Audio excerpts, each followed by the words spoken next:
Hello, Tuesday, 16th of March, 2021. Let's get straight into it.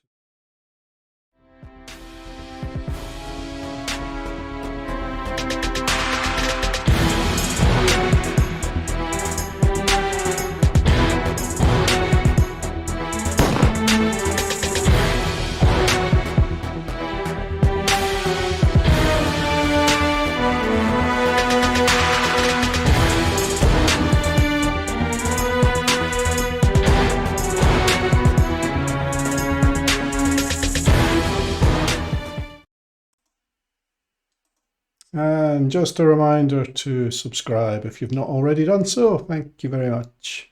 So we're going to do a listening exercise tonight. This is a little bit more advanced. It'll give you a feel for the speed and the accent and the intonation. So if you can follow along with this, you're doing really well. And you can, of course, play it back several times to practice the words. It's inspired by podcast that I was listening to, Sir Stephen Wilkinson on the Delling Pod. So I don't take any credit for the words. Google him if you want to see the original. Let's go.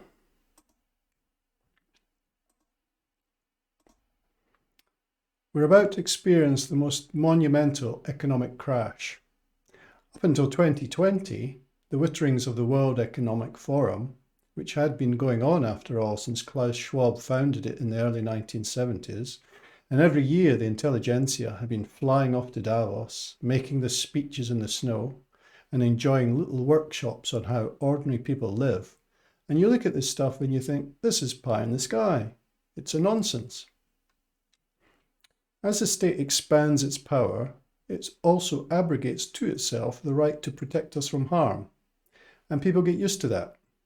One of the invidious parts of the socialist mindset is that it seeks to protect people from risk, and the definition of what is risky gets extended as the state gets larger and larger, so it is encroaching on ever more areas of what was previously deemed to be entirely private matters. Libertarians feel it's none of their business.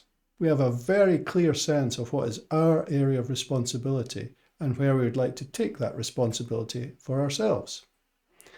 As this has been eroded over time, because that's what the state does, it wants to protect us from all sorts of risks, even risks against which it cannot protect us.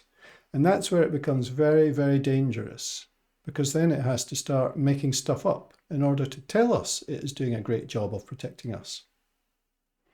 The area that they find most distressing is the free market, because the free market always produces outcomes that by their very definition are the result of trial and error and experimentation and innovation. And they are unpredictable, and the state as an instrument of organisation and order cannot stand the surprises that comes with dislocations from innovation. The state seeks to act in ways to stifle innovation. Its instinct is always to regulate and to quash. We have a deep insight into what life is like in a planned economy over the last 12 months, as ridiculous, nonsensical, affecting consequences that no central planning organisation can ever conceive of. You cannot order a dynamic system. The great power of the free market economy is the price signals that it sends out. That's the genius of this invisible system, the way it is able to allocate resources through the price signal without any other form of organisation necessary. And as soon as you try to rip the wires out and start thinking you can do this in a centrally planned way, the price signals go haywire and the system starts to collapse. All the money that has been spent over the last 12 months, for example, furlough, is all deficit funding. It is dead capital. The money is gone. There is no way one single penny of the support money will ever be recouped. So there you have it. A little bit of a rant for a Tuesday night.